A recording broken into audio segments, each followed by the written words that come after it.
Bom dia, tudo bom? Vamos entrando aí, aguardando todo mundo entrar.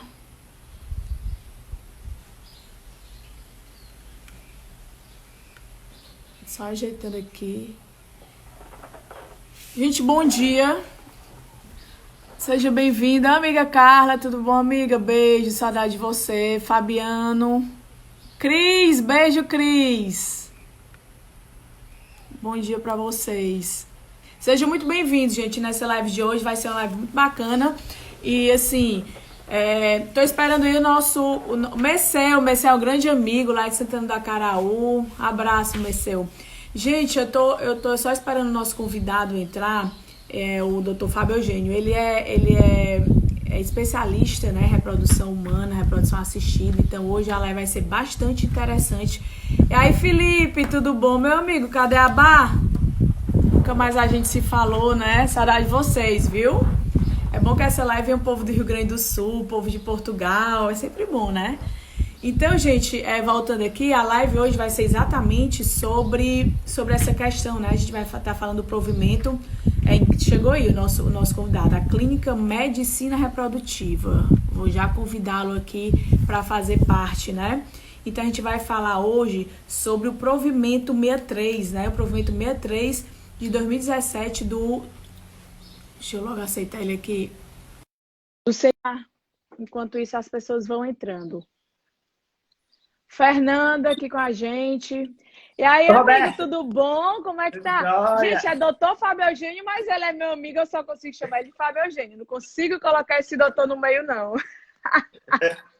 Eu só consigo chamar de Robertinha também, então tá É. certo. Inclusive, ele fez os stories e me qualificou como advogada, né? Nada contra a advogada, absolutamente. Eu sempre fui advogada, mas é porque eu sou impedida de advogar, né? Então, só para retificar, aí eu não Ah, posso advogar, né? Aí, assim, só porque às vezes, inclusive, isso é até um problema da gente em concurso, né? Às vezes as pessoas não podem ser advogada e ser tabela ao mesmo tempo, né? Às vezes não pode, é impedida. é? Então, no concurso, a gente tem que Interessante, não sabia. comprovar isso. Mas é tranquilo, Então amiga. Aqui a agora, gente está de boa, minha informal, amiga não tem tabelião problema. Roberta. Pronto. Não, amiga, só esquece o resto, só amiga. Gente, o Fábio Eugênio, ele é especialista, ginecologista, né, Fábio Eugênio? Eu acho que tem que ser É, ginecologista para reprodução. isso, para assim, para quem não me conhece, eu sou médico formado aqui na Federal do Se Ceará. apresente que é melhor. Isso, meu nome é Fábio Eugênio Rodrigues, eu sou médico formado aqui na Federal do Ceará. Fiz residência em ginecologia e obstetrícia e pós-graduação em reprodução assistida. Então, sou especialista em medicina reprodutiva e tenho uma clínica de fertilização in vitro aqui em Fortaleza, né? Eu achei muito legal essa ideia da Roberta, da gente conversar sobre alguns aspectos jurídicos relacionados ao registro, né, de pessoas nascidas através de algumas técnicas de reprodução assistida que envolvem terceiras pessoas, através de doação, através de útero, alguma coisa nesse sentido, né? Acho que é esse o que a Roberta me chamou para a gente conversar aqui, não é isso, Roberta? Eu queria que você desse uma Exatamente. introdução nesse sentido. Exatamente. Gente, na verdade, como eu até falei nos stories, quando eu falei sobre essa live de hoje, o que é que acontece? A gente tem muita. Nós do cartório, eu estou do lado do cartório, né? Como eu trabalho no cartório de civil, essa questão do provimento é a questão jurídica, porque veio do provimento do Conselho Nacional de Justiça. Mas o que eu trouxe o Fábio Eugênio aqui foi exatamente para ele trazer o passo a passo, como é que funciona na clínica, né? Porque a gente, quando vai ver o provimento, inclusive, gente, esse provimento ele fala de paternidade socioafetiva também. A gente vai se até hoje nessa live apenas a questão da reprodução assistida, que é a questão a partir do artigo 16 do provimento do CNJ. Tá ouvindo? Dá ok? Oi, tô Gente, ouvindo. tá, né? Então, se tiver ruim, vocês avisem aí, tá? Que eu vou vendo aqui os comentários, ok? Então, gente, hoje eu trouxe exatamente, né?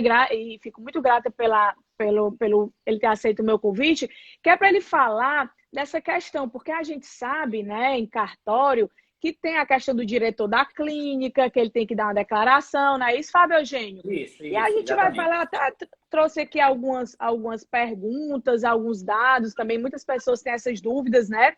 Então, assim, só para dar uma introdução sobre esse, esse provimento, né? Aí o Apolo Scherer, seja bem-vindo, Apolo. Uma honra ter você aqui na nossa live de hoje, tá? Gosto muito do seu pai, não lhe conheço, né? Mas conheço muito seu pai. E realmente ele fez um trabalho sensacional no Cresce Ceará.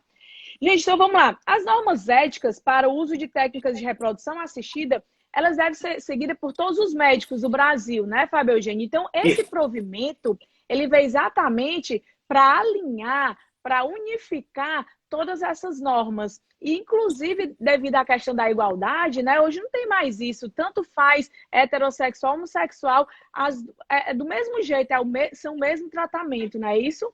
Que a gente vê, isso pelo menos está na norma. Exatamente. Então, o que acontece? Eu sempre Foi vista a necessidade da uniformização, aí por isso houve esse provimento. E aí eu acho que aí é com o Fábio Eugênio agora. Bom, então, assim, só fazendo uma introdução também do ponto de vista da parte clínica, da parte científica. Eu sempre falo para as pacientes que a ciência ela anda muito rápido, né? Ela se desenvolve muito rápido. E lógico que, às vezes, nem a sociedade acompanha e nem a norma jurídica, que ela é um pouco mais lenta também para acompanhar. Verdade. E para você ter uma ideia, Roberto, até hoje, a gente não tem normas jurídicas específicas em vários aspectos da reprodução assistida. Né? Tanto é que esse provimento que você falou, ele fala muito da parte de registro, né? De registro de nascimento, de paternidade, de maternidade, de ascendentes.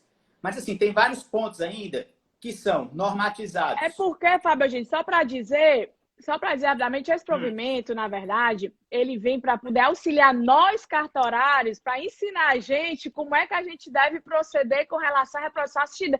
E se você ver, ele é muito curtinho. Eu acho que são 3 artigos, 4, ele é muito pequeno. E assim, a reprodução assistida é um mundo, né? Exatamente. Realmente, é como você disse, com certeza deve ter muitas coisas que ainda estão aí na lacuna, né? Exatamente, não estão ainda normatizadas. Até porque essa resolução do Conselho Federal de Medicina, que ela foi inclusive atualizada em 2017, a 2168, que é a que normatiza as clínicas de reprodução assistida, ela já prevê, né, já teve várias atualizações, inclusive decorrentes de mudanças de entendimento do próprio judiciário em relação à entidade familiar, né, que passou a ser reconhecido como entidade familiar os casamentos homoafetivos, né, as relações homoafetivas. E isso aí também mudou em relação à norma do conceito, porque a gente tinha uma resolução de 2015 de que não proibia o uso de técnica de reprodução assistida para casais homoafetivos ou pessoas solteiras, mas também não estava na norma, não estava escrito. E nessa nova resolução de 2017, que é a que está vigindo, está escrito de que as técnicas de reprodução assistida podem ser realizadas por qualquer casal ou qualquer pessoa, indivíduo, qualquer cidadão solteiro ou casais heterossexuais ou casais homoafetivos, de homens ou de mulheres. Então, isso já está na resolução. Então, todos esses casais eles estão amparados também, do ponto de vista ético, para realizar os tratamentos de reprodução assistida. E aí começou também essa demanda em relação a como oficializar, né, a descendência desse tipo de situação. Né? E a gente teve no início um pouquinho de dificuldade, porque tanto os cartórios ainda não estavam, né, orientados nesse sentido, antes desse provimento aí do Conselho Nacional de Justiça. Então, os casais muitas vezes tinham que entrar com ações judiciais para solicitar ao juiz que a criança fosse registrada no nome deles, do casal, dos beneficiários da reprodução assistida, né? Isso criava uma série de problemas, né, de atrasos. Então, acho que foi muito bom essa resolução, porque hoje em dia, pelo que eu entendi, que você me passou esse provimento e eu li, ele já permite que o cartório, tendo os documentos requeridos, né, em mãos, o cartório já possa fazer esse registro sem necessidade de qualquer intervenção do Poder Judiciário, né?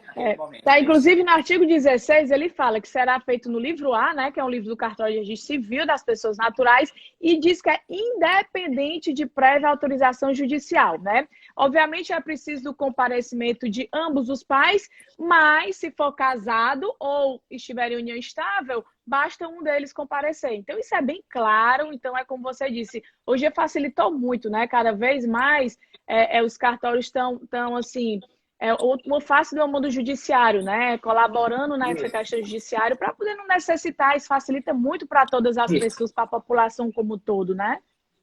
Roberto, o que significa livro A? Esclarece aí para mim, que não sou da área jurídica nem cartorial. Na verdade, livro A, não, é porque assim, No registro civil, nós temos os livros. Temos o A, o B, o C, o D. E o livro A é o livro de nascimento, tá? E o que é que eu quero dizer que é registrado no livro A? É porque não é que a reprodução assistida seja uma coisa diferente, mas ela é, entendeu? Você vai explicar como é que funciona a reprodução heteróloga, o que é heterólogo, o que é substituição, aquele negócio da barriga de aluguel, a gente vai tratar aqui sobre a barriga de aluguel, é possível, não é? Entendeu? O que é a barriga de aluguel? Então, tudo isso a gente vai tratar aqui. Mas o livro A, quando eu nasço, eu vou ser registrado no livro A. E a pessoa também que nasce por reprodução assistida, reprodução humana assistida, o registro dela também vai ser um livro A. Não há um livro específico para isso, entendeu? Até porque não é para dizer que ela é por reprodução. Não pode, entendeu? Então, assim, é no livro A. Não tem que haver nenhuma diferença. Não pode haver nenhuma diferença. Na verdade, nasceu no livro A. Então, o livro A é o livro, é o assento de nascimento. Entendeu? Para as pessoas quem já é do cartório já sabe, mas muita gente realmente não sabe. Aí tem um livro de casamento, tem um livro de óbito, aí tem um de proclamas, mas o livro A é o de nascimento. E aí a pessoa vai nascer, né? E aí, na hora lá na maternidade, o cartório provavelmente estará lá, porque tem a questão dos plantões, né? Das unidades interligadas, principalmente na capital, e aí será no livro A. Como o nascimento, mesmo sem ser por reprodução humana assistida. Entendi. Entendeu? Então, assim, voltando ao que você me perguntou. Aí como é que funciona? Então, nessas situações em que você tem uma terceira parte envolvida no processo, aí a gente teria essas características assim peculiares. Então, praticamente a gente poderia falar acho que 4 situações. Primeiro, em pessoas solteiras, seja homem ou seja mulher. Segundo, casais homoafetivos femininos. Terceiro, casais homoafetivos masculinos. Excelente. E uma quarta situação que a gente chama gestação de substituição, que essa daqui eu coloquei aqui na minha pergunta. Né? Útero de substituição ou gestação de substituição, que leigamente as pessoas chamam até útero de aluguel, barriga de aluguel, que é um termo que a gente não gosta muito, porque segundo a resolução do Conselho, não pode haver um acordo financeiro nessas situações, né? A pessoa tem que ter uma doação altruística do útero, né? Eu até falei, porque esse nome, né, as pessoas têm muita curiosidade. É a barriga de aluguel, é a barriga de aluguel. E aí é importante que a gente saiba que esse nome, né, não está mais sendo tão utilizado por conta disso, né? Isso, exatamente. Então, no caso de... Agora, se a pessoa já está acostumada, barriga de aluguel, vai gestação por substituição. É muito comprido. Compridíssimo. Teve até uma novela, né? Então, assim, as pessoas já botaram na mente essa... acho difícil sair da barriga de aluguel, mas a gente que é técnico, né? A gente não pode falar, né? Isso. Bom, então, assim, nessa situação, o que é que a gente tem? Em caso de pessoas solteiras, é possível fazer tratamento de reprodução? Sim. Está previsto aí na resolução do Conselho Federal de Medicina. E também, é bom que se diga, Roberta, que isso aí está previsto na nossa Constituição Federal. Existe um artigo falando sobre planejamento familiar na Constituição Federal, que é a lei magna do Brasil. Então, assim, existe já uma previsão constitucional de que qualquer pessoa tem o direito a fazer o seu planejamento familiar, ter quantos filhos quiser, quanto quiser, e o Estado é responsável até de prover condições materiais, se necessário, ou científicas, para que esse casal faça o seu planejamento familiar. Então, está na Constituição, na lei maior, né? Então, uma pessoa solteira, ela pode fazer tratamento de reprodução assistida. Se for, no caso, um homem, teoricamente, ele teria que conseguir uma doação de óvulos e teria que conseguir um útero de substituição para ele ser pai. Mas é possível. Então, ele recebe um óvulo doado.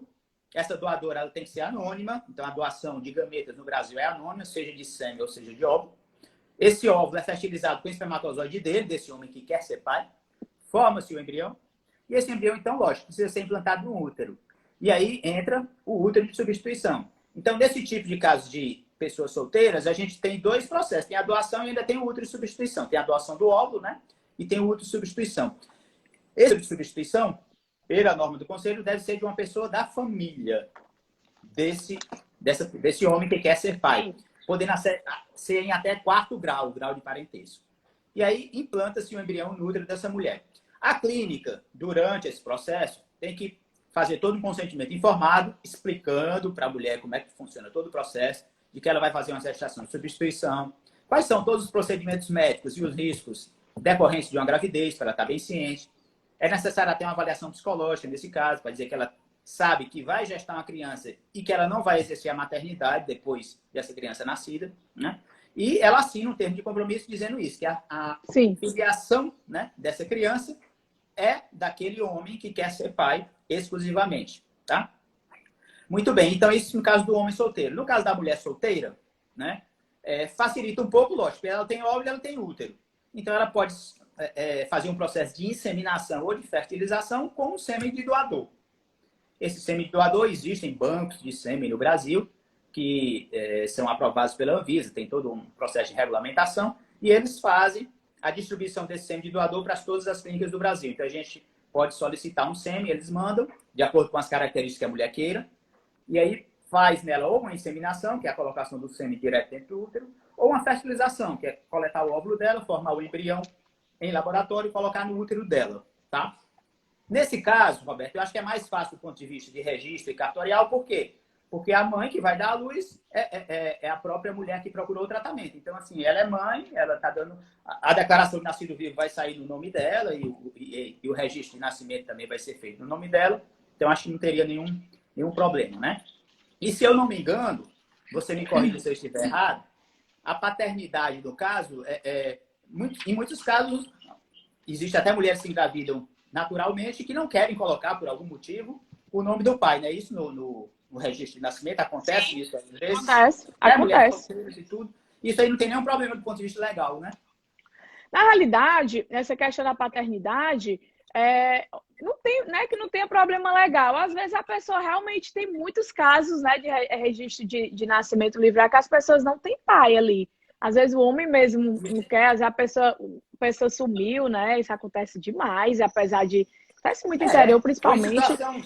Ou em situações extremas como estupro, por exemplo, que a mulher levou a gravidez. Tem muito, tem demais. Não é obrigado, a certidão de nascimento não é obrigada a ter pai e mãe, né? Pode ter só a mãe. Tanto é que muitas vezes depois, aí faz às vezes investigações de paternidade, aí posteriormente a gente insere o nome do pai, né, no registro de nascimento, no assento de nascimento, né, posteriormente, entendeu? Entendi. Mas entendi. só deixando claro aqui, aproveitando esse gancho que tu falou, na verdade, para o registro, né, para a emissão da certidão, conforme está no provimento, tá? Precisa da DNV, né, que é a declaração de nascido vivo, como você falou, e também da declaração com firma reconhecida do diretor técnico da clínica, né? Nesse caso é você lá ou tem outra pessoa? Isso. Eu mesmo que faço esse laudo, dizendo que fulano de tal, no caso, ou o homem solteiro, ou, no caso do homem, o homem solteiro, ele procurou a clínica com o objetivo de ser pai e que foi feito um processo de fertilização in vitro heterógeno, que ele recebeu um óvulo de uma doadora, ou foi utilizado o sêmen dele, e esse embrião foi colocado no útero de uma mulher, que aí vem especificando, para gestação de substituição. Então, tudo isso tem um laudo dizendo, essa mulher está ciente de tudo que a gente falou, de que ela vai ser a gestante, mas ela não vai ter a maternidade na criança, até porque existe uma orientação até do ponto de vista clínico e legal de que essa criança, assim que nasce, ela nem seja amamentada por essa mãe, para não criar aquele... Isso, né? Isso é importante, viu? Isso é importante. Ela vai direto para o pai, ou, no caso, para os pais, caso seja uma situação dessa.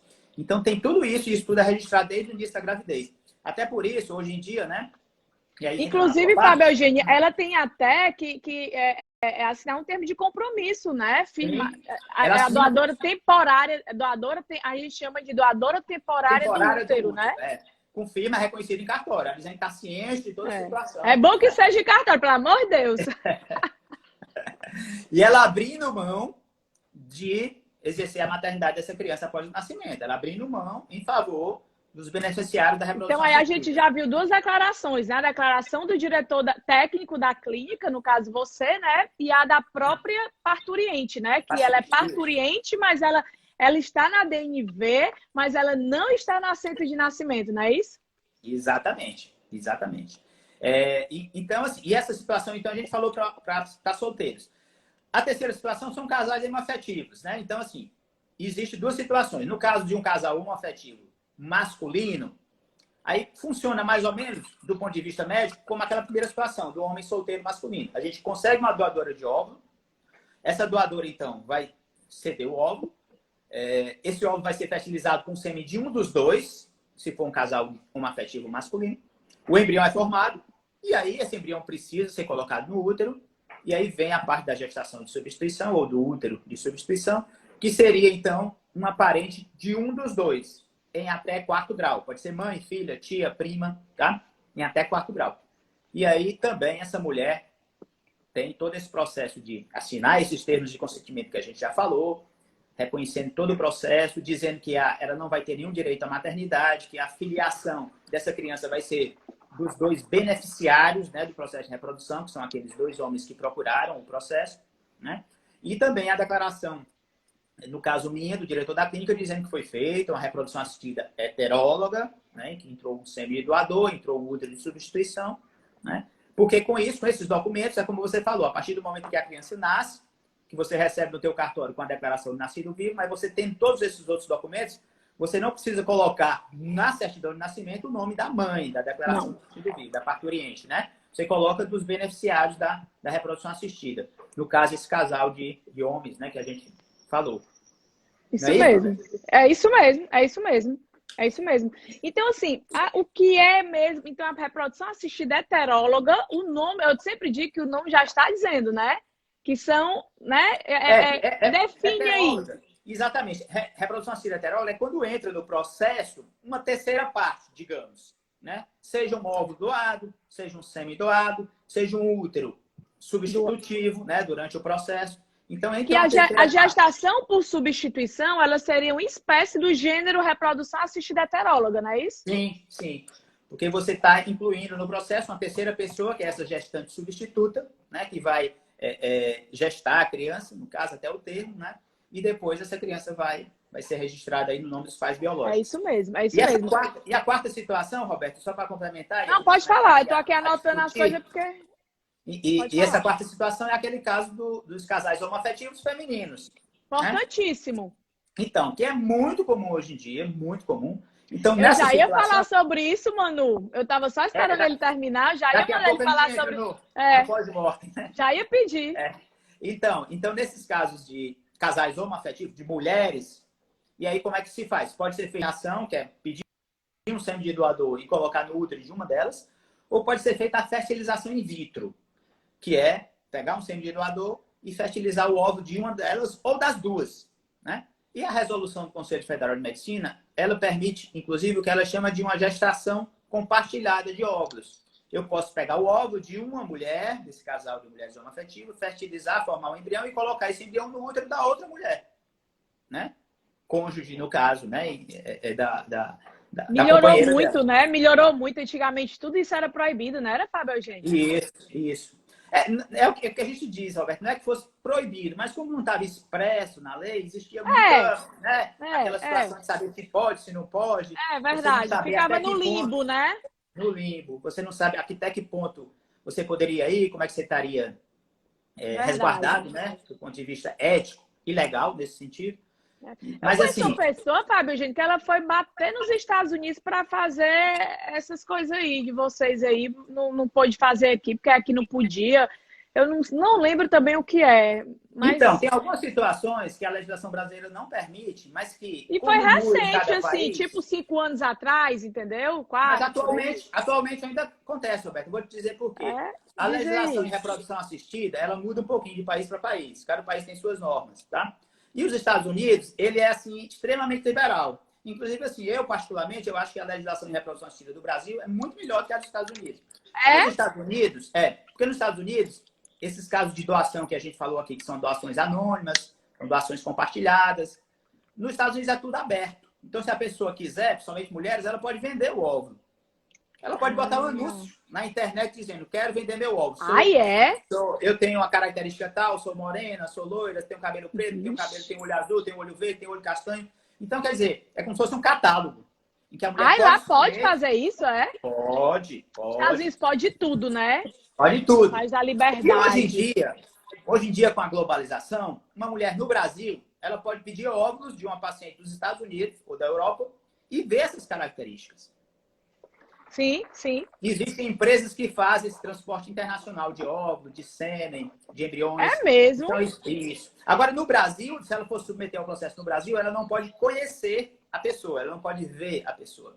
Apesar de que a norma do Conselho também diz que o médico que está fazendo o processo, ele é responsável nesse sentido de procurar fazer um pareamento o mais preciso possível das características, para que não haja diferença física importante, né, entre a doadora e a receptora do óvulo, entre o doador e o receptor do sêmen, né? Claro, Mas não claro. pode haver conhecimento entre as partes. E nos Estados Unidos pode, então alguns casais vão para isso. Outra situação também, lá nos Estados Unidos, essa parte de útero de substituição que a gente estava falando, aí a gente pode falar lá que é útero de aluguel mesmo. Por quê? Porque as pacientes cobram, elas cobram para gestar. Ai! Lá é o país do capitalismo da liberdade. Então, Os Estados Unidos é diferenciado, viu? Uma mulher jovem, saudável, ela pode dizer, olha, se o casal tiver com dificuldade, porque a mulher não tem útero, alguma coisa, eu posso gestar o filho deles. 50 a 100 mil dólares. Pronto, 50 a 100 mil dólares, ela faz uma gestação de substituição. Então, assim, tudo nos Estados Unidos, eles têm uma coisa assim que é muito mais liberal, mas eu acho que também quando entra muito nessa parte da reprodução, que tem suas características, fica uma coisa um pouquinho comercial demais, né? Mas tem alguns casais que fazem isso, que vão fazer nos Estados Unidos por conta dessa maior liberalidade em relação a esses fatores que eu te coloquei, certo? É bacana. Fábio Eugênio, essa história de congelar os óvulos, né? Isso. Para isso, né? O congelamento, na realidade, assim, o congelamento de material reprodutivo, de óvulo, de sêmen, de embrião, ele avançou muito nos últimos anos. Então, utiliza-se de uns 10 anos para cá uma técnica chamada de vitrificação que preserva muito bem a qualidade dos óvulos, dos embriões. Então, hoje em dia, se a gente congela um tecido desse, um óvulo embrião, ele pode ficar muito tempo congelado sem perder qualidade. E existem situações, então, por exemplo, no caso dos óvulos, de que são necessidades médicas. Por exemplo, uma paciente que vai fazer uma quimioterapia ou vai se operar por algum problema no ovário e vai perder o ovário. Vixe, nunca tinha pensado nisso. Então, a quimioterapia, ela destrói muito rápido os óvulos da mulher. Então, a mulher, às vezes, destrói tudo, né, amigo? Destrói tudo. Às vezes, uma mulher jovem que descobre, por exemplo, um câncer de mama aos 30 anos, 30 e poucos anos, a gente vê pacientes com câncer de mama com 25, 28 anos. Então, se ela submeter uma quimioterapia para ficar curada, e na maioria das vezes hoje em dia fica curada, né, graças aos avanços da oncologia e tudo, mas essa mulher ela pode perder todos os óvulos, porque essa quimioterapia ela ataca muitos óvulos. Então, antes de fazer a quimioterapia, ela pode fazer um processo de captação e congelamento desses óvulos, para que futuramente ela utilize esses óvulos para fazer uma fertilização in vitro e para ser mãe, tá? Então, o congelamento de óvulos ele é possível. Congelamento de sêmen também, um homem que vai tratar um tumor de testículo, vai fazer algum tratamento que possa comprometer a sua fertilidade, ele pode congelar o sêmen, tá bem? E é muito comum a gente fazer também congelamento de embrião. Muitas vezes o casal, ele não quer engravidar naquele momento, é um casal já constituído, mas às vezes a mulher tem 32, 33 anos e me diz, doutor, eu quero muito ser mãe, mas eu não quero engravidar nesse momento, eu ainda quero estudar, quero trabalhar, eu quero ser mãe daqui a uns 5, 6 anos, nos meus 37, 38. E a gente sabe que a idade, ela compromete muito a fertilidade da mulher, porque a mulher nasce com um estoque fixo de óvulos. Então, nesse caso, a gente pode fazer uma fertilização in vitro, quando ela tiver 32, 33 anos, formar os embriões e não implantar no útero, guarda os embriões. E esses embriões podem ser implantados aos 37, 38, 39, 40 anos, para que ela planeje melhor aí a sua vida reprodutiva. Então, a reprodução assistida ela permite também para o casal hoje fazer esse planejamento. É bacana, né? Tem muitos casos, muitas coisas eu nem sabia, viu, Fábio? Já é porque a gente vê tanta parte jurídica e se esquece dessa outra parte. Eu ia fazer essa pergunta, mas aí a minha amiga Luciana aí já está fazendo. Eu já ia fazer aí também, o povo está adivinhando minhas perguntas aqui hoje, hein? Até que idade é aconselhável congelar os óvulos? Bom, como a mulher nasce com uma quantidade fixa de óvulos, e esses óvulos vão se perdendo e envelhecendo ao longo da vida, teoricamente, quanto mais nova, melhor. O ideal é até os 30 anos. Ideal. Até os 30, é? Para congelar óvulo, o ideal é quando o óvulo tem melhor qualidade. Não é que não possa congelar depois, tá? Até os 35, 36, 37 anos, a gente ainda tem uma qualidade de óvulo bastante razoável. Mas a maior qualidade é até os 30 anos. E é muito comum, Roberto, a gente atender pacientes assim, às vezes uma mulher solteira que está começando a vida profissional, se formou, fez um mestrado depois, e aos 28, 30 anos é que ela vai começar realmente a vida profissional. E ela diz, doutor, eu não quero... Hoje em dia está cada dia mais tarde, né, Fábio? Exatamente, Então, doutor, eu não quero engravidar agora, eu preciso engravidar daqui a 5, 6 anos, porque eu ainda quero fazer minha vida profissional, eu quero conhecer um relacionamento que vale a pena também, e, bom, uma série de coisas, fatores pessoais. Então, ela pode congelar os ovos naquele momento, aos 28, 29, 30 anos, e utilizar esses ovos futuramente. Só que aí, esses procedimentos de criopreservação, de congelamento, que eu falei, tanto de óvulo, como de sêmen, como de embrião, aí eles também têm o lado B da história, né? Tudo tem seus bônus e seus ônus. Então, o que é que pode acontecer? Ninguém sabe o dia de amanhã. Então, se futuramente uma paciente dessa falecer, né? Aí a gente entra nessa parte aí da reprodução pós-mortem, né? Como a gente Sim. falou. Só antes de a gente entrar nesse tema, amigo, tem uma pessoa aqui, o Thales Pontes Batista. Ele pergunta, após a realização do procedimento FIV, com sucesso, o que é feito com os óvulos restantes? Então, quando a gente faz uma FIV, que é a fertilização in vitro, normalmente se formam vários embriões. Quando a gente vai transferir para o útero, a gente transfere um ou no máximo dois. Os outros embriões formados e que não foram transferidos, eles ficam congelados. Se eles forem viáveis, se eles tiverem boa qualidade, eles ficam congelados. Até, por exemplo, para uma segunda gravidez desse casal, depois de 2, 3 anos, pode-se utilizar aqueles embriões que foram congelados. Tá? Então, os embriões que não foram utilizados, eles ficam congelados. Respondendo ao Thales aí. Amigo, e tudo isso tu faz na tua clínica aqui em Fortaleza? Tudo tem isso lá. Se eu quiser chegar lá e querer fazer esse negócio todinho, eu chego, falo contigo e resolvo tudo? Ou tudo tem ainda que ir para São Paulo, se eu quero trazer correr de lá? Às vezes até tem uma falsa impressão, Roberto, que o que a gente está falando é ficção científica, é uma coisa muito futurista, mas não, é um procedimento que é feito rotineiramente e aqui em Fortaleza. Então, eu trabalho há 21 anos com reprodução assistida aqui em Fortaleza. E assim, a reprodução assistida é uma área que o Fábio Eugênio, ele é perito nessa área. Ele, na verdade, ele se especializou no sentido que ele só faz isso, né, Fábio Eugênio? Hoje em dia, só faz essa parte, né? Eu tenho formação em ginecologia obstetrícia, mas hoje em dia eu trabalho somente com reprodução assistida. Então, todos esses procedimentos, eles estão muito bem padronizados a nível mundial. Então, assim, tudo isso é feito aqui em Fortaleza, congelamento de sêmen, congelamento de óvulo, congelamento de embrião, todos esses tratamentos que a gente falou aqui desde o início da live, tá? São tratamentos muito comuns. E como a gente falou hoje, eles têm um amparo ético, através da resolução do Conselho Federal de Medicina, eles têm um amparo legal, né? Então, tudo isso aí está muito bem estabelecido. E exatamente para oferecer ao casal todas essas possibilidades, né? Porque, como eu falei no início, está na Constituição. O planejamento familiar, Constituição de família é um direito do casal. Então, a gente tem que prover ao casal todas essas situações, né? Fábio, a gente já está aqui cheio de paciente, viu? E, ó, vai ser meu médico em breve, tá cheio de paciente aqui, viu? Amigo, uma pergunta aqui, ó. A pessoa diz, a Nelce Forte 2008. Doutor, para quem tem 38 anos com endometriose e miomas, agora o médico receitou o Trispal. Eita, essas conversas aqui de esses nomes, não sei nem falar. O que é aconselhável para quem quer engravidar? Pois é, o pessoal está aproveitando para fazer pergunta médica, né? Mas aqui a live é mais jurídica, né, Roberto? Pode fazer. Na verdade, é que eu não sei nem falar esse nome difícil de vocês. Mas os nossos tem uns pontos também que é meio difícil. Não, amiga, a live é exatamente sobre esse assunto.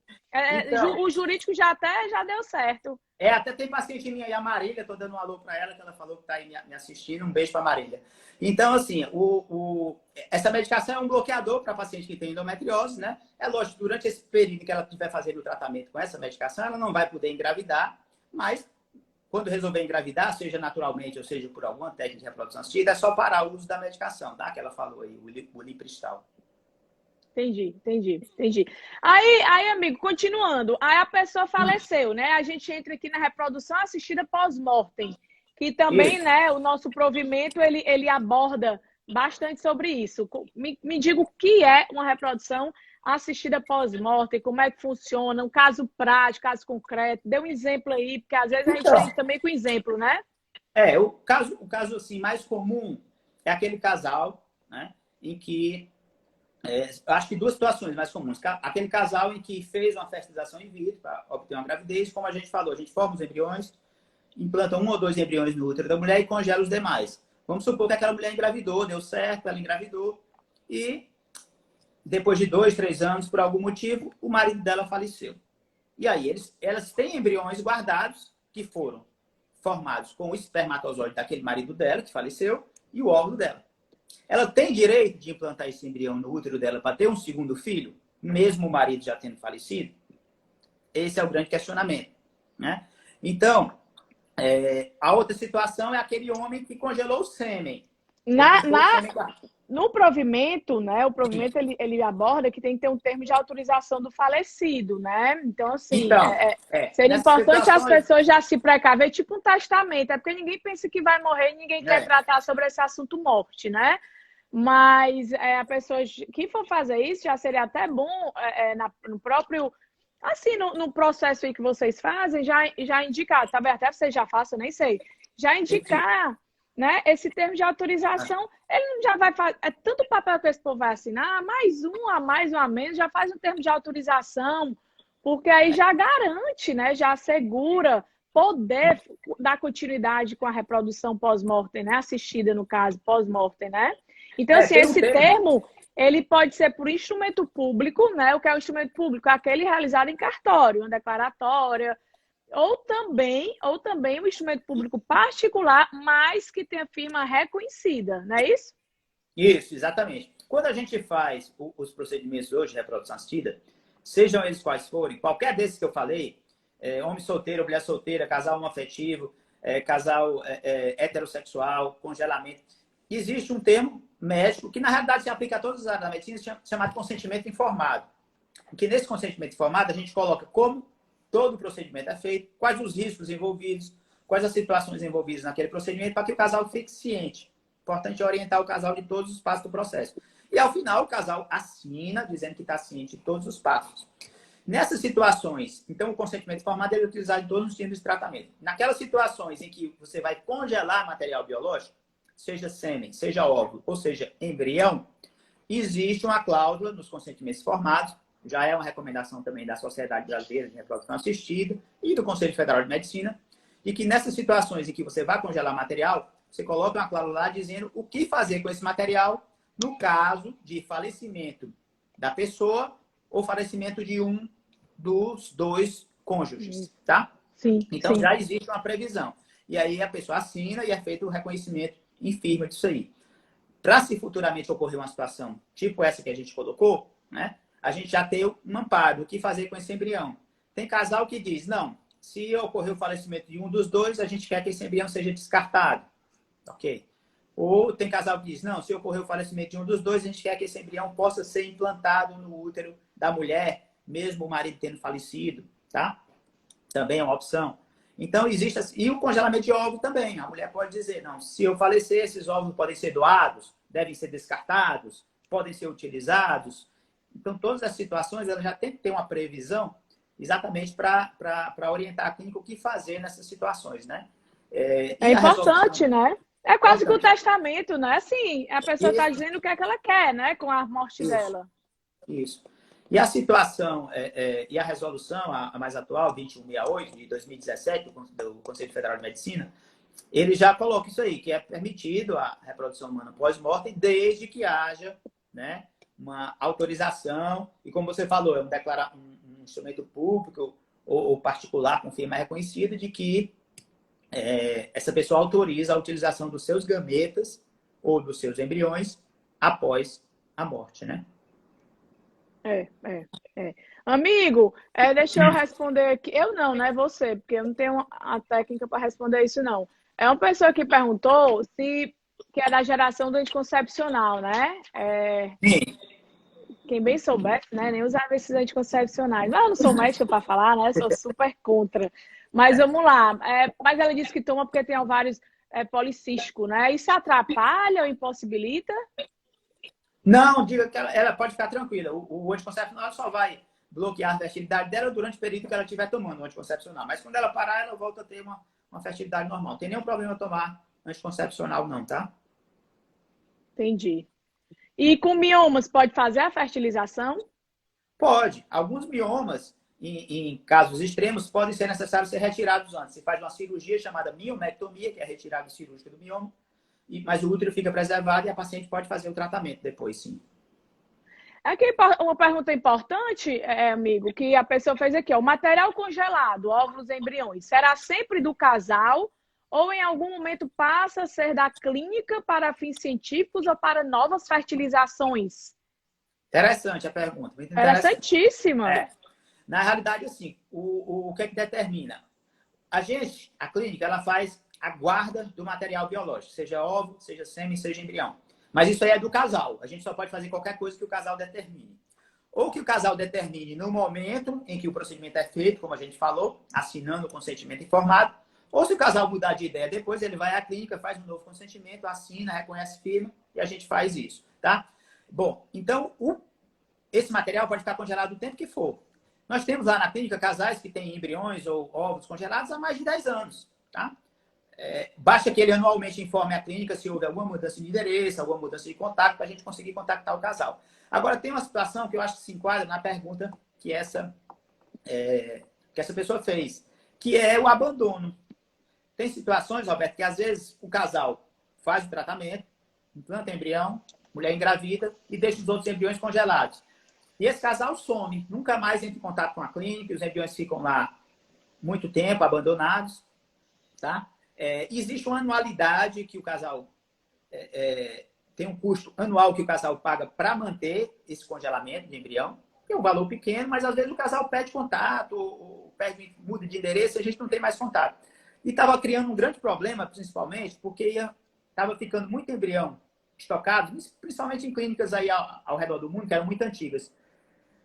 Botijões de nitrogênio líquido cheios de embriões e de óvulos, e que os casais abandonaram, nunca mais queriam. E o que fazer com isso aí, né? Então, isso aí começou a gerar problema. E aí começou a haver alguma previsão legal. E essa norma do Conselho, ela permite que, depois de 3 anos do material congelado, se houver um abandono, se o casal não contactar mais, ou se a clínica não tiver conseguir nenhum contato com o casal, esse material ele pode ser descartado, tá? Então, é importante só que o casal, anualmente, entre em contato com a clínica, atualizando seus telefones, endereço, e-mail, para que a gente sempre tenha esse contato nesse sentido. Porque depois de 3 anos, se não houver nenhum contato, esse material pode ser considerado abandonado e a clínica pode descartá-lo, tá? Ai, legal, viu? Legal que eu digo assim, interessante. Essa eu não sabia disso. Pois é, mas é muito difícil a gente precisar fazer isso, porque a maioria das vezes a gente consegue contato com o casal e o casal, ou o homem ou a mulher, eles assumem a responsabilidade sobre esse material que está guardado. Porque eu sempre digo, é sempre dele, né? A clínica faz só a guarda, mas esse material não pertence a gente. Isso parece com aquela história que a gente congela o cordão umbilical, é? É cordão umbilical que a gente chama? Dos nossos filhos? Sim, eu fiz umbilical. Na época do... Não tem, né? O negócio de quando nasce, é cordão umbilical, né? Para células tronco. É mais ou menos parecido, né? É mais ou menos parecido, né? A guarda disso, o armazenamento. Isso. Eu só acho que nessa situação, às vezes, o descarte é uma coisa um pouco mais simples do que você descartar, por exemplo, o embrião, né? Que aí entram fatores filosóficos, religiosos, éticos e toda uma série de fatores envolvidos. A Nayara... Gente, pode falar. A Nayara, que inclusive nossa paciente, mandar aqui um abraço para ela, está perguntando, doutor, o prazo máximo para os embriões ficarem congelados é no máximo 3 anos? E é bom esclarecer também. A própria resolução do Conselho, ela coloca o seguinte, que uma vez congelado, uma vez que os embriões sejam congelados, eles devem permanecer pelo menos 3 anos, certo? E a partir daí o casal determinar se quer descartar o embrião ou fazer alguma outra coisa. Mas se o casal resolve mantê-los congelados, pode ser mantido o tempo que for necessário, né? A resolução ela só diz que antes de 3 anos, por exemplo, esse casal não pode descartar. Tem que manter no mínimo 3 anos congelados para evitar um arrependimento, para evitar alguma coisa nesse sentido, né? Na resolução antiga, esse prazo era de 5 anos e nessa nova resolução agora, em 2017, foi encurtado esse prazo para 3 anos, né? Mas o casal tem que manter no mínimo 3 anos congelado, tá? O embrião. Entendi. Gente, a nossa live maravilhosa está perto de acabar, né? Só para deixar aqui também registrado que a gente no cartório a gente não pode se negar, tá? A fazer esse tipo de procedimento, né? O próprio evento ele fala que é vedado. E se a gente se recusar por algum motivo, a gente deve informar, né, o motivo. A recusa ela deve ser comunicada ao juiz. Eu não posso simplesmente dizer, não concordo, não é, entendeu? Não faz parte da minha...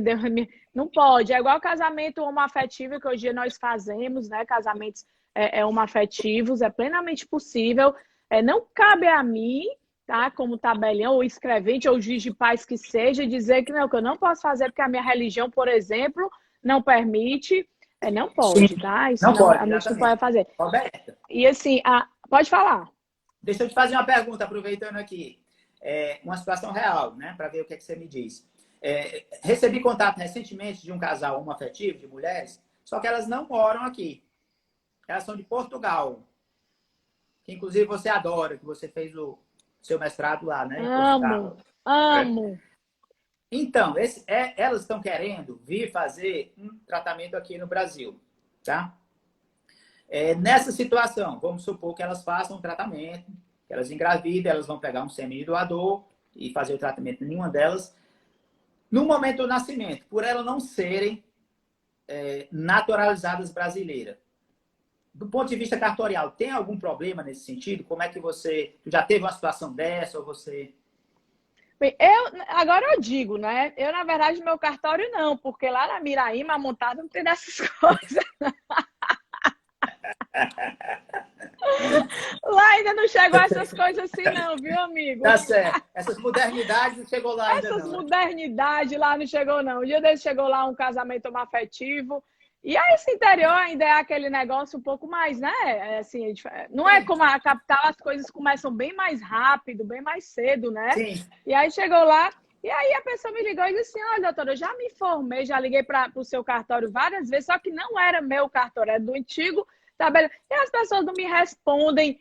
Eu digo, eu perguntei o que é, não, é porque é casamento de duas mulheres. Eu digo, e qual o problema? E pode, eu digo, minha filha, pelo amor de Deus, não faça isso não. Claro que pode. Então, assim, é um negócio que todo mundo já sabe que pode, mas o interior, às vezes, ele ainda tem um pouco desse delay, né, nas normas. Mas, amigo, a pessoa vai ir a nascer aqui, né? Na verdade, nunca aconteceu no meu cartório, com certeza aconteceu em algum cartório aqui da capital, com certeza, porque isso é comum, entendeu? As pessoas virem fazer aqui, às vezes a pessoa é daqui, mora lá, mas é daqui, quer que os filhos nasçam aqui, entendeu? E assim, Mas, esse casal, por exemplo, ele precisa de alguma declaração de união estável do Brasil ou um documento de Portugal ele é aceito nesse sentido? Pronto, é isso que eu vou lhe dizer agora, que eu já ia, antes de você fazer essa pergunta, eu já ia dizer, até para arrematar aqui, o que é que precisa para a gente fazer o assento de nascimento nesse caso? Como eu já falei, a DNV, eu preciso da DNV, tá? E preciso também da declaração com firma reconhecida do diretor técnico, que no caso é você, né? Assim, na sua clínica, né? Falando do caso concreto. E assim, da certidão de casamento, como eu falei no início, independe de autorização judicial, ambos os pais devem comparecer. No entanto, se forem casados, tá? Aí vem com a certidão de casamento ou união estável. Agora, a união estável, né? Eu chegar e dizer assim, eu convivo em união estável com fulano, ele é meu companheiro. Não é dizer, entendeu? Eu tenho que comprovar. E a resolução, o provimento é bem claro. Como é que eu comprovo essa união estável? Através de uma escritura, né? Ou uma sentença. Uma escritura pública de união estável é uma sentença onde o juiz reconhece a união estável, tá? Eu preciso disso. Aí você pergunta, e quando vem de fora? Aí quando vem de fora, a gente faz a trasladação aqui no cartório de primeiro ofício, que no caso aqui no Ceará, em Fortaleza, né? O João de Deus, tá? Lá na montada é o meu cartório e cada município tem o primeiro ofício. Aí você faz a trasladação, tá? Desses procedimentos, certidão de nascimento e tal. Então, é assim que funciona. Entendi. O importante é que tudo seja comprovado, que é o que eu digo, né? As pessoas chegam no cartório falando, você não confia na minha palavra nessa questão. A questão é que, às vezes, a pessoa sabe o que ela é, né? Eu costumo dizer que a pessoa, depois que se divorcia, ela diz que é solteira. E ela não é mais solteira, ela é divorciada. Entendeu? Para ela ser solteira, tem que anular o casamento dela. Então, assim, às vezes nem as pessoas leigas sabem o que elas são, porque são leigas. Então, eu sou solteira. Aí a gente vai qualificar no ato solteiro? Não pode. Eu tenho que ver o documento, a certidão de nascimento, ou a certidão de casamento, entendeu? Então, esses três documentos que eu falei agora, é a única coisa que precisa para demonstrar como o procedimento é simples, né? Apesar de ser complexo aí na sua clínica, né? Complexo que eu digo assim, tem todo o cuidado, a cautela, né? Mas no cartório é normal, é simples como o nascimento sem ser por reprodução assistida. Entendeu? Olhar esse provimento, ele é bem pequeno, bem simples, você até leu, né? Viu que é tranquilo, mas, assim, né? É excelente, porque os casais eles tinham muito medo nesse sentido, de não conseguir registrar a criança. Antigamente, né? Não conseguir registrar, de ter problemas, dos cartórios negarem, de precisar entrar com ação judicial que acaba correndo muito lentamente, né? Então, E isso aí trouxe assim, muita tranquilidade nesse sentido. uma coisa que eu não falei, que é muito importante também aqui, que também está no nosso provimento, é que o conhecimento da acidência biológica não importa, né? Não importa eu conhecer, não importa o reconhecimento do vínculo de parentesco. Ainda que eu saiba que a mãe foi fulana, né? Então, assim, não importa, apesar de fazer o máximo possível para evitar esse conhecimento, mas mesmo assim não importa. Por quê? Porque a gente está com toda a documentação e todas as provas, né? Ou por Sim, instrumento público ou particular, com firmas reconhecidas, não é isso? exatamente, exatamente. Ó, Muito mas, bom. amigo, o Thales, ele diz, em muitos casos onde o casal não tem condições financeiras para fazer o tratamento, temos conseguido liminares judiciais para custar o tratamento. Aí.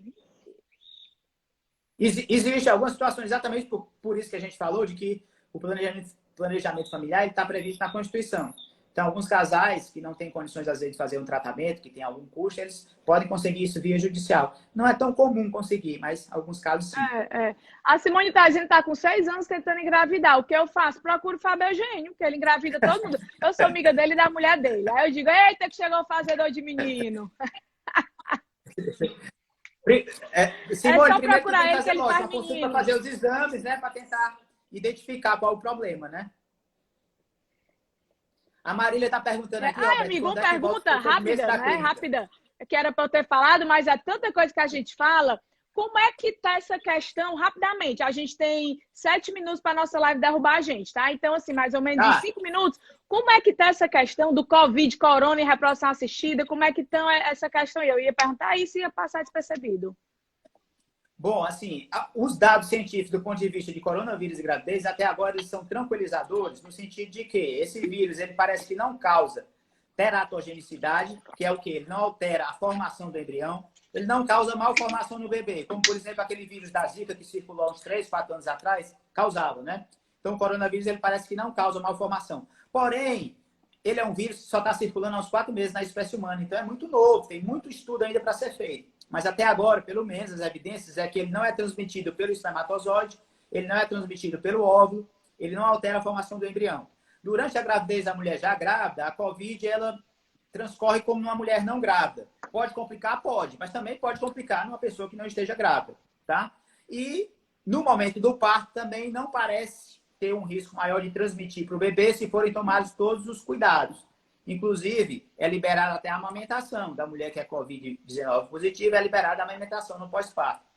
Mas a Sociedade Brasileira de Reprodução Assistida, as sociedades europeias, americanas, elas estão recomendando que nesse momento específico, do ponto de vista dos tratamentos de reprodução assistida, que a gente não comece, isso era a resolução no mês de abril, tá? Exatamente porque estava no pico da epidemia, mas a ideia é que a partir de maio a gente comece a voltar os ciclos de tratamento de reprodução assistida. Porque todos os dados científicos até esse momento são a partir de maio, né? É a partir de maio. Né? Então a Marília foi respondida, a Marília Alves, se ela queria. Pois é, só que a gente depende um pouquinho, Roberto, das particularidades locais, né? Então, o Ceará, todo mundo diz que agora que está entrando no pico, então pode ser que ainda demore um pouquinho para liberar o funcionamento de algumas atividades. E esse pico, quando é que termina? Porque todo mês tem pico, né? Todo mês tem pois pico. Não é? Disseram que ia ser no metade de abril, agora final de abril, agora início de maio, ninguém sabe, né? Mas assim, a partir só para finalizar, pode falar. A partir do momento em que algumas atividades forem sendo liberadas, existe uma esperança de que o governo do estado vá liberando aos poucos algumas atividades. Creio que as clínicas médicas também vão ser liberadas para funcionar e a gente vai poder voltar a fazer os tratamentos com todas as medidas de segurança, lógico. Claro, né? claro. Amiga, Mari, não sei como é que fala, mas ela quer, quando você tem 2 embriões, um de boa qualidade e outro de baixa qualidade, botar os 2 ou melhor só um? Isso depende da idade dela. Depende se ela fez algum tratamento, depende se ela tem alguma doença tipo endometriose. Cada caso é um caso, Roberto. A gente tem que personalizar, tá? Não dá pra Eu disse porque ela disse, me responde. Acho que ela estava aperreada pela resposta. Mas, gente, realmente tem coisas que a gente não consegue sanar aqui numa live, às vezes nos stories ou no IGTV. Então, assim, muitas coisas a pessoa realmente tem que ir até o doutor, né? Até o médico e se informar, porque cada caso é um caso.